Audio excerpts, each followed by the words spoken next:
Hola, ¿qué tal? Muy buenos días. Bienvenidos de nuevo a Amor en Tiempos de Guía. Ya estamos otra vez, la cuarta entrevista.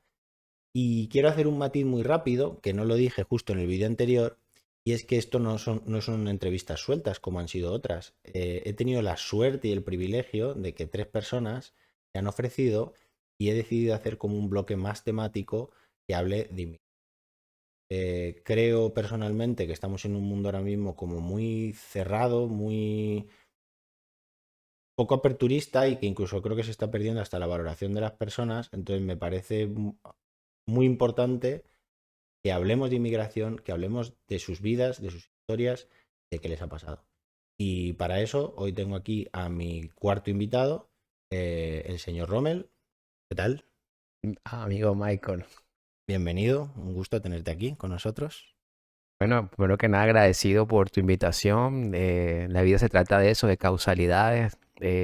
Tras cámara, el hecho de estar acá, pues hubo muchas causalidades y aquí estoy con ánimos de colaborar con tu canal, con tu propuesta, con tu iniciativa, tu emprendimiento y aquí estoy dispuesto a ayudar, a aportar, porque lo que bien dices, estamos en una sociedad que, bueno, es evolucionante y debemos estar a la altura de eso.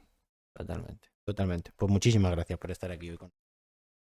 ¿Cómo te gustaría presentarte hoy ante el público? Bueno, tú sabes que esa pregunta cuando normalmente la hacen, mucha gente se queda en shock porque no sabe cómo autopresentarse y forma parte como que de desnudarse uno mismo.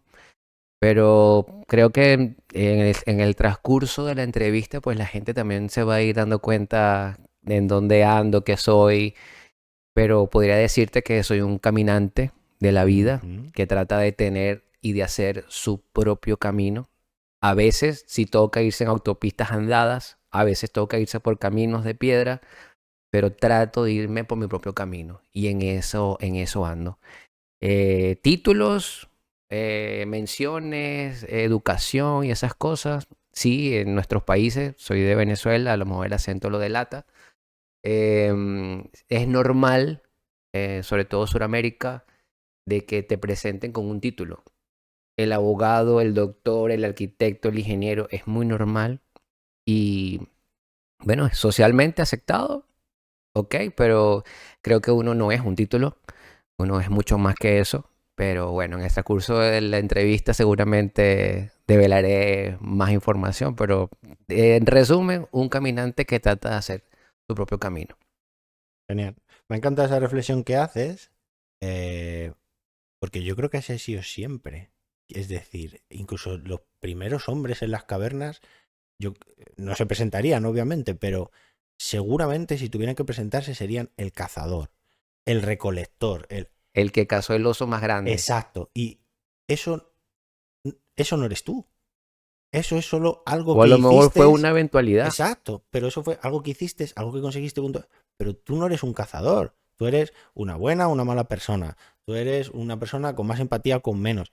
Eso es lo que yo creo que uno es. Pero uno no es cazador, informático, yo qué sé, reportero. No, eso es tu profesión. Si tu Exacto. viaje o las diferentes etapas en tu vida fueran el título de un libro o de una canción, ¿cuál dirías? No te tienes por qué quedar con una, ¿eh? ¿Cuál dirías? Caminante no hay camino, se hace camino al andar. Oh, qué bueno.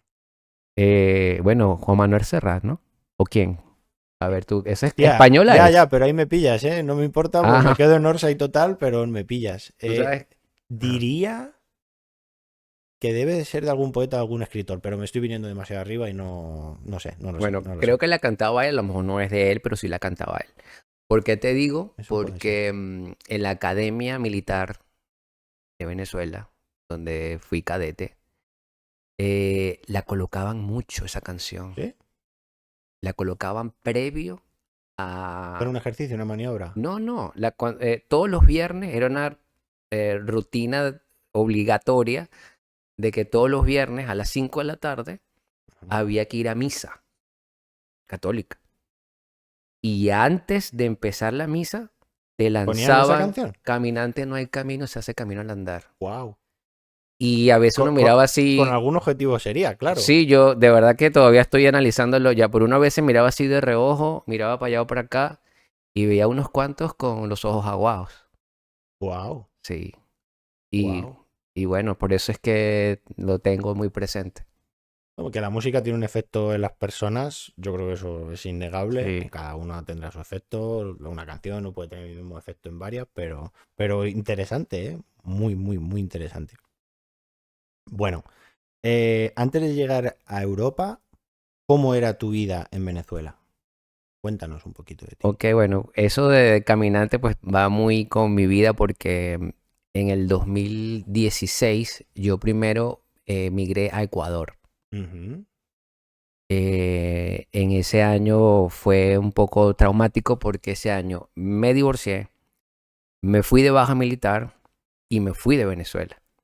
Las tres cosas pasaron el mismo año y primero estuve en Ecuador.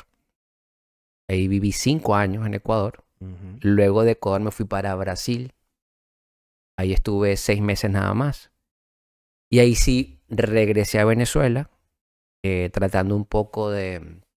Ya habían pasado 6 años eh, y quería como que tratar de a ver si le daba una segunda oportunidad a mi tierra. Ujú. Vine con unas ideas, unos propósitos, pero lamentablemente no pude, o sea, la misma Venezuela que me fui en el 2016 fue la misma que me encontré en el 2023. Wow. Sí.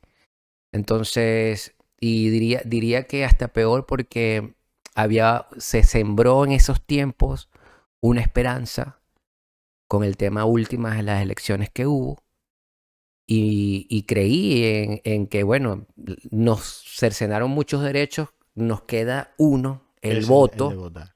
vamos a votar, vamos a confiar en esta institución y lamentablemente le pintaron la cara a muchos venezolanos bueno, que no, que prácticamente le robaron las elecciones, así sin mucho preámbulo. Y entonces eso también desencadenó que esas sensaciones que tenía en el 2016 volvieran en el 2023. Ya. Y me reformuló, pues, volver a salir, pues. Ujú. Pero ya el tema Suramérica, ya sentía que no era o sea, ya yo, para llegar a Ecuador pasé por Colombia, para ir a Brasil me fui por Perú, Bolivia. Entonces, esa idiosincrasia, creo que lo vivido como que quería otra cosa. Y además que también desde niño, pues, yo siempre me he identificado con España por el fútbol, porque soy fanático del fútbol. Aunque vivo por las cercanías de Madrid, soy fanático del Barcelona. No vayan aquí a tus seguidores. No, no, bueno, a mí no me gusta el fútbol, entonces yo no hay tal, pero luego la gente Bueno, sí, es entonces, un tema polémico el del fútbol, sí, ¿eh? entonces, bueno, pues ahí viene el tema de luego de España, pero como te digo, cuando fui a Ecuador me fui legal, con todas las legalidades. Cuando me fui a Brasil me fui con todas las legalidades. Incluso me fui a hacer un curso de portugués. Ujú. Y yo dije, no, España también, voy a irme como debe ser. Eh, no soy un niño tampoco, tengo ya mis edades, o sea, quiero hacer las cosas como deben ser correctamente. Ujú. Y la mejor manera de venir para acá, a mi parecer, dije un consejo que doy, es venirse con los papeles.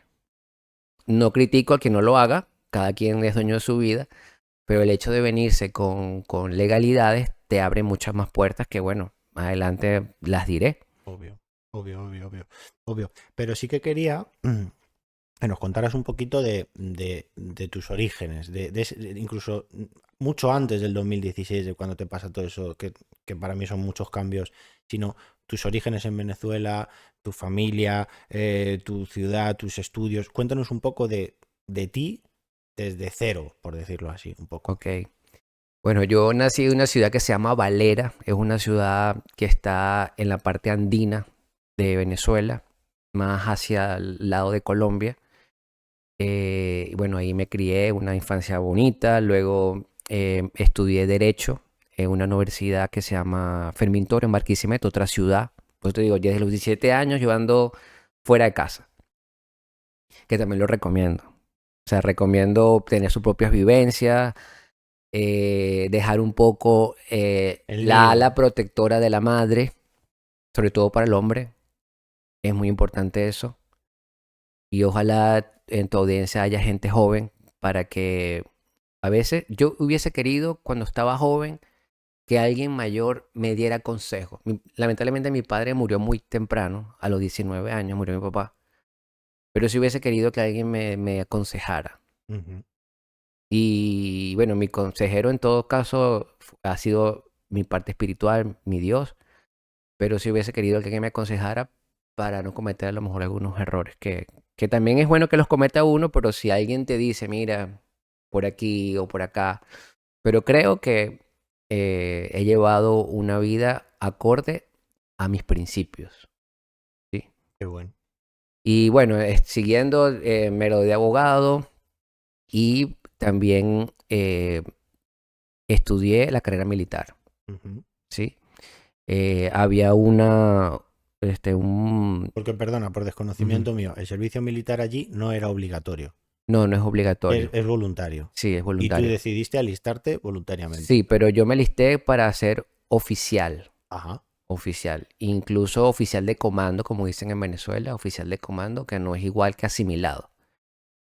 Y eso se ejerce en un tiempo dentro de la academia militar, que son casi 2 años, donde haces el curso de paracaidismo, el curso, un pocotón de cursos militares, como lo hace un cadete de 4 años, Ujú. lo hago yo, pero en 2. O sea, como un Concentrado. concentrado. Ujú. Y salgo con los mismos rangos y jerarquía que un cadete normal que haya pasado por 4 años. Esas consideraciones lo hicieron para aquellas personas que tenían menos de 30 años y que tenían una profesión. Eso duró pocos años. Eso no creo que actualmente sea así, pero la verdad que no sé, pero creo que no. Entonces, me gradué en el 2005 en el 2002 me gradué como abogado. Ujú. Y en el 2005 me graduó como oficial militar, en el grado de subteniente. ¿Qué te llamaba? Porque así a priori suena como muy diferente, ¿no? Abogado y carrera militar. ¿Qué te llamaba de lo militar? ¿Había en tu familia previa raíces militares? Bueno, según me cuenta mi mamá, hubo abuelos que estuvieron en la vida militar en la época de finales de los 1800, 1900. Y ella recuerda que su abuela le contaba esas cosas. Pero así de más así de padre, tíos, primos, no. Y bueno, fíjate que sí tiene que ver, porque la abogacía tiene que ver con la justicia. Ujú. Y quien ejerce la justicia de manera, digámoslo así, activa, quien ejerce la justicia, son los órganos de justicia. ¿Y quiénes son los órganos de justicia? La policía, la Fuerza Armada. Entonces, sí tienen algo que ver. Y en el ámbito ya militar, cuando me gradué de militar, al principio, los primeros 3 años de subteniente, estuve en frontera, en una unidad militar de frontera, pero ya cuando ascendí a teniente, sí estuve ejerciendo mi carrera dentro de la Fuerza Armada. Y Ah, trabajé en la consultoría jurídica del ejército. qué bueno. Ahí todos mis 5 años de teniente estuve en la consultoría del ejército. Yo me fui de baja de capitán. Ujú. Qué bueno, Ujú. qué bueno. Y por cerrar ya el tema más o menos militar. O sea, antes te preguntaba qué te llamó para entrar y ahora te pregunto, ¿y por qué se terminó? Bueno, te puedo resumir, es un tema un poco, digámoslo así, no delicado ni tampoco prohibido, sino que trato de ser un poco muy sutil o muy por encimita y ya te voy a explicar por qué. Eh, en un título sin desarrollo te diría que el motivo es por no estar de acuerdo con las políticas gubernamentales. Entonces, si tú tienes un uniforme donde tienes unos parches, tienes una jerarquía, representas a tu país y quien ejerce la autoridad máxima no te identifica. Eso es, pues te digo, te dije hace rato de principio. Entonces yo no podía estar ahí. Amaba mi carrera, pero llegó un momento en que mis principios no me permitieron. Te lo resumo ahí, pudiera decir mucho más, pero lo resumo ahí, ahora te explico por qué. El por qué es, primero, porque tengo compañeros militares que están activos, que los quiero, son compañeros míos de promoción y les tengo respeto. Y bueno, o sea, considero que cada quien maneja su vida y yo a esas personas los respeto también y por eso no me gusta mucho adentrarme en esas cosas, por eso. Más, eh, creo que hasta ahí yo creo que no altero nada, digámoslo Perfecto. así. Me ha parecido súper respetuoso y es simplemente, o como yo lo he entendido, hubo un momento en el que yo ya sentí que esto ya no era mi club.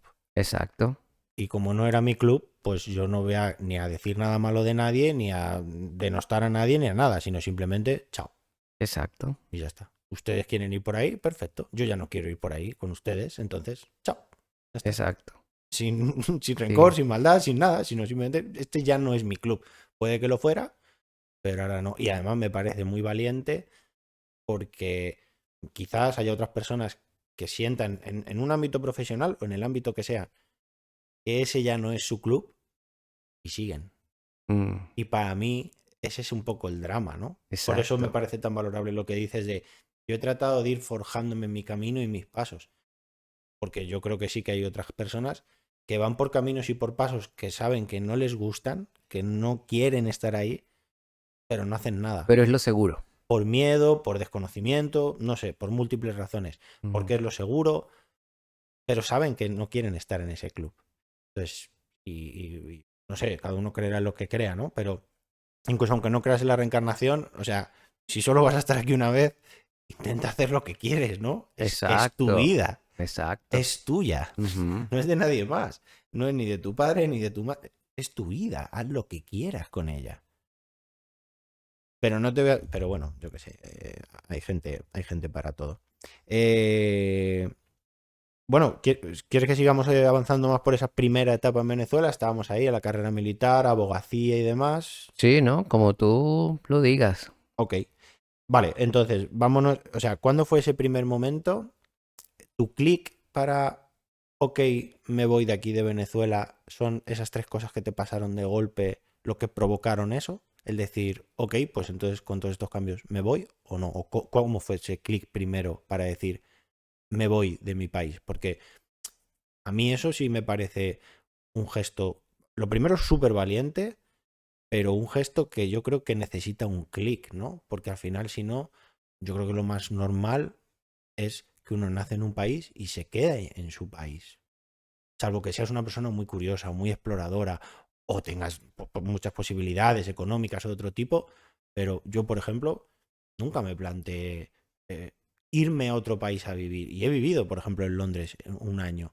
Entonces yo creo que dar un salto así, de salir de tu zona de confort, de tu país, de tus, lo que De los sabes, tuyos. de los tuyos, de tu club, hagamos un Ujú. club aquí más grande, yo en mi opinión requiere un clic.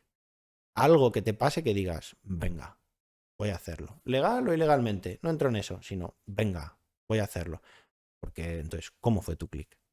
Bueno, en este caso, la primera vez que me fui en el 2016, hubo varios clips, en todo caso. El clip uno, que yo diría que fue un porcentaje, no sé, el 30 o 40%, que es el tema que te dije de los principios, de chocar con los principios y tal. Luego fue un tema personal a nivel de que la pareja que yo tenía, que era mi esposa, no, o sea, no me acompañó en esa decisión tan importante de irme de baja. Ya, ¿Entiendes? Entonces ya. me sentí como que si era una decisión mía sola y no sentí ese acompañamiento. Por eso es muy importante uno saber escoger con quién está. Eso marca todo, todo. O sea, puedes hasta perder años de tu vida con unas malas decisiones. Entonces, eh, eso también ayudó al clip. Y tercero, también la situación económica, o sea, los principios, está bien, pero también la situación económica del país Ya. y el entorno en que te movías, que una persona que estaba de baja, que estaba acostumbrado de alguna u otra manera a un estilo de vida, pasar de la vida militar a la vida civil en el entorno situacional económica que vivía Venezuela no era el mejor caldo de cultivo para tú tener unas aspiraciones. Y entonces decidí irme a Ecuador. ¿Por qué Ecuador? Porque mi padre es de Ecuador. Mi papá nació en Ecuador. Qué bueno. Se fue de niño para Venezuela, como pasó mucho en otras épocas de los años 60, 70, que muchos países de Sudamérica emigraron a Venezuela por el boom petrolero. Y entre esos, la familia de mi padre, que vio como Venezuela un paraíso prácticamente.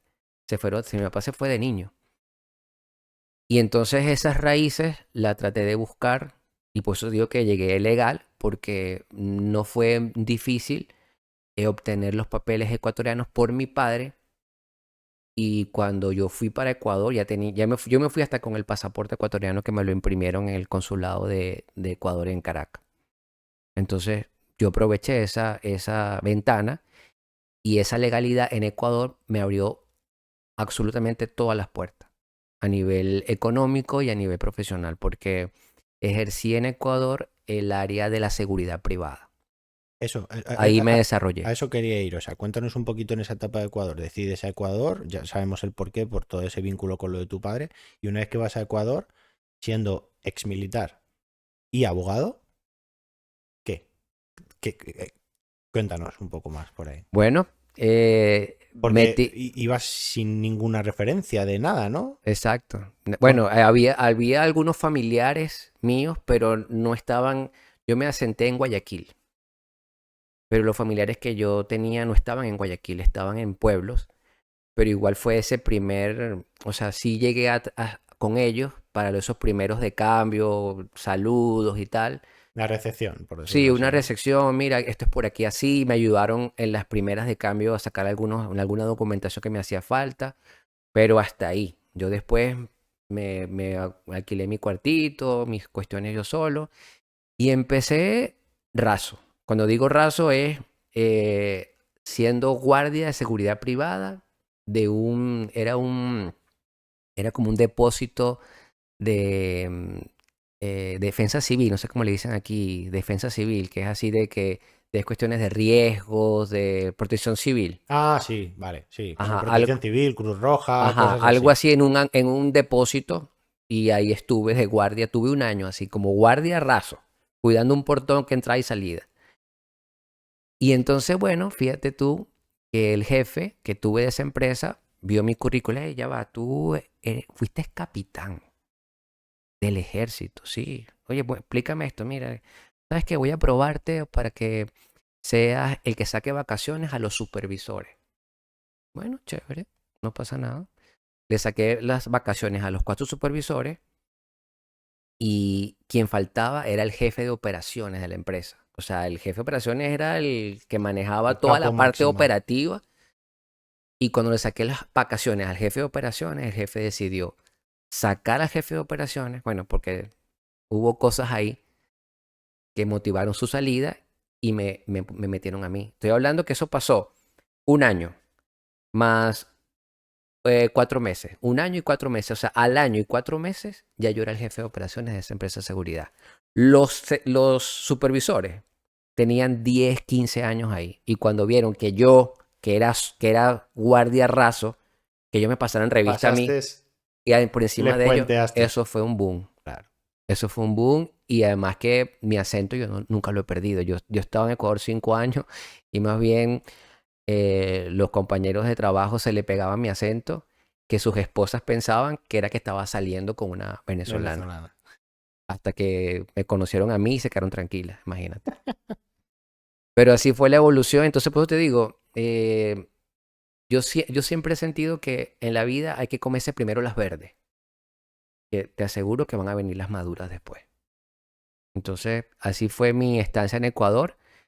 Y para terminar el tema de Ecuador, así como jefe de operaciones estuve 4 años más, o sea, en total fueron 5 años, pero sentí un techo profesional. O sea, sentí que hiciera lo que hiciera, porque hice muchas cosas en esa empresa, sentí que, y de paso el mismo sueldo de aquí, sentí como que no avanzaba. Incluso socialmente hubo bastante resistencia con el tema venezolano, porque bueno, hay como todo, pues hay gente también que delinque y eso también empezaron a etiquetarse. En Ecuador hubo muchas situaciones de esas, como también actualmente hay en Chile y en Perú, pero hubo un momento que fue muy álgido eso, con el tema de Venezuela. No sé si te estoy entendiendo bien, que había como un poco de estigma en Ecuador Sí, hacia la gente que venía de sí, Venezuela, sí, de señor. que era mala gente, de que venían a Ajá, hacer ajá, tropelías y... exactamente. Wow. Sí, entonces, bueno, O sea, lo que me sorprende es que haya racismo dentro de la sí, propia Latinoamérica, sí, sí, claro que sí lo hay. que al final es un absurdo lo que estoy diciendo porque hay racismo dentro de la propia España, entonces, ¿de qué estamos hablando? Sí, sí, está claro, está Sí, sí, claro. hubo una, yo no sé si decir hubo o hay, no sé si decir eso porque pareciera como que si fueran oleadas. Entonces, estoy hablando del año 2016, 17 y 18. Actualmente, mucha gente que se fue, que emigró a Colombia, a Ecuador, a Perú, a Chile, a Argentina, muchos han regresado. Otros se han venido para España, otros se han ido a Estados Unidos. Entonces, porque fueron esos primeros países y después se fueron a otros. Así hay muchos que primero fueron a Colombia y después están en España, que primero fueron a Chile y están en España, que fueron para Ecuador y están en Estados Unidos. Ya. ¿Entiendes? Entonces muchos se han ido. Por eso te decía que no sé si eso es actualmente así, pero en aquellos tiempos fue mucho así, porque hubo una oleada de migrantes que salieron. Y al principio cuando salí yo, a lo mejor todavía salía gente profesional, pero a medida que iban pasando los años, iban saliendo otro tipo de migrantes, Ya, que eso dañó un poco la migración. ya. Pero, como te digo, eso tampoco se puede etiquetar. O sea, tú no Es puedes que, etiquetar a nadie. Yo siempre he dicho que el delito no tiene nacionalidad. El total, delito es delito. Ante una ley, la ley no dice, bueno, si eres venezolano tienes una pena de más años. No, el delito es para quien lo para quien cometa. mate, Exacto. independiente de la nacionalidad que tenga. Ya, ya, ya, eso para mí es una de las cosas más fascinantes de este racismo que hay, ¿no? Que se linka una determinada nacionalidad a una determinada tendencia delictiva, pero por favor, no. Vendrán inmigrantes latinoamericanos buenos, malos, asesinos, no asesinos, trabajadores, no. Y la mayoría de las personas que van a los países son buenas. Porque la Sí, mayoría de las personas son buenas. sí. ¿Que También tiene que pienso haber lo ovejas mismo. negras? Claro. Pero hay ovejas negras latinoamericanas, españolas, marroquíes, africanas, estadounidenses, francesas, alemanas.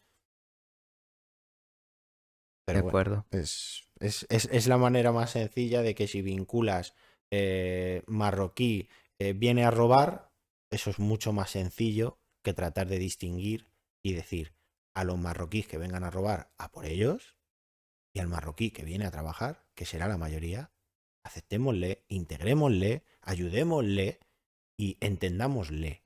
Exacto. Y a mi modo de ver, que él también haga un ejercicio de yo me quiero integrar, yo también, porque no estás en tu casa, digámoslo así. Que Entonces, ese ha sido el detalle, ¿no? Justo eso lo que estás hablando ahorita. ¿el qué? Ese ahorita. Que por parte de esa comunidad no se integra. Que creo que es el meollo del asunto, ¿no? Totalmente. Yo creo que en esto al final tienen que, o esto es mi parecer personal, tienen que contribuir las dos partes. Exacto. Si por poner este ejemplo, que ya por seguir con ese mismo ejemplo, los españoles tenemos que tratar por hacer que las personas que vengan, que no vienen a delinquir, que no vienen a robar y que no vienen a integrarlas y ayudarlas y explicarlas, porque es una persona. Exacto. ¿Qué importa el acento que tenga si no entiende tu idioma, si su color de piel no es exactamente la misma? ¿Qué importa eso? Lo que importa es que es un ser humano y además si se siente integrado, seguramente sea menos probable que tire a la delincuencia. Porque es muy fácil, yo creo también juzgar la delincuencia, pero ¿por qué delinquen? Porque a lo mejor se ven desesperados. No digo que sean todos, hay gente que es malvada y es malvada, ok, pero a lo mejor porque se ven desesperados. Si les echamos un cable y les tratamos de ayudar, yo creo que les alejaremos de esa posibilidad. Así Pero es. igual que compro que los españoles tenemos que hacer porque las personas que vengan, integrarles, también considero que la persona que viene tiene que tratar de poner de su parte en tratar de integrarse. Ujú. Porque, Tal vez al hispanoamericano no le cueste mucho. claro, yo lo entiendo, porque no hay tanta distancia, pero a lo mejor con una persona africana, con una persona marroquí, hay más distancia. Bien, pues ahí está el mérito. Y Exacto. ahí está el esfuerzo. Y ahí está, yo creo, la riqueza. Si esa persona marroquí nos cuenta sus cosas, nosotros podremos aprender de Vas a sus... tener que entrevistar a uno en marroquí. Me encantaría.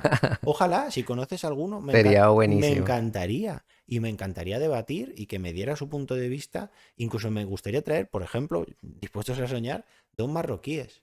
Uno que ha tratado de integrarse y uno que no. Porque Ujú. me encantaría entender por qué no. Me encantaría entenderlo. Y me encantaría debatir con esa persona, decirle, ¿por qué sigues totalmente aislado con tus costumbres cuando las costumbres tuyas son perfectas? Y yo no las pongo en duda. Pero intenta ver las que hay aquí. Exacto. Y coge las que te gusten y las que no te gusten no las cojas. Pero no te cierres. Pero bueno, al final yo creo que esto se resume en la frase esa que no la voy a saber reproducir, de que cuando una persona levanta un muro, lo que hace es encerrarse a sí mismo dentro de esas propias murallas, ¿no? Entonces, si tú pones ese muro de no quiero saber de la cultura, no quiero saber de tal, yo voy a mantenerme como, pues creo que el que te estás encerrando eres tú. Entonces, tú verás.